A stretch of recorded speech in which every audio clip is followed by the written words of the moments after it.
রাজধানীর উত্তরায় business technology marketing limited BTM Uttara এর নতুন অফিস উদ্বোধন হয়েছে। 30 সেপ্টেম্বর মঙ্গলবার বাদ মাগরিব এ উপলক্ষে বিশেষ দোয়া ও আলোচনা অনুষ্ঠিত হয়। এ অনুষ্ঠানে কোম্পানির কর্মকর্তা, সম্মানিত অতিথিবৃন্দ ও বিভিন্ন পেশাজীবী উপস্থিত ছিলেন। অনুষ্ঠানে প্রধান অতিথি হিসেবে উপস্থিত ছিলেন বিটিএম এর ডিরেক্টর মার্কেটিং হাসিবুল হক মামুন। সভাপতিত্ব করেন বিটিএম এর ডিরেক্টর মোহাম্মদ আনিসুজ্জামান।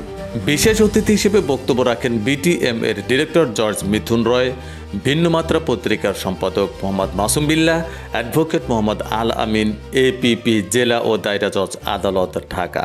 অনুষ্ঠানের শুরুতে পবিত্র কোরআন তেলাওয়াত করা হয় এবং দেশ, জাতি ও প্রতিষ্ঠানের অগ্রগতি কামনায় বিশেষ দোয়া করা হয়।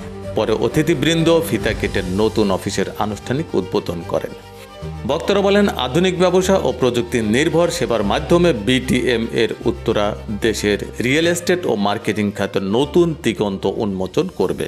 কোম্পানির পক্ষ থেকে জানানো হয়, গ্রাহকদের আস্থা ও সন্তুষ্টিকে সর্বোচ্চ অগ্রাধিকার দিয়ে তারা কাজ চালিয়ে যাচ্ছে এবং নতুন অফিস উদ্বোধন সেই অঙ্গীকারেরই প্রতিফলন।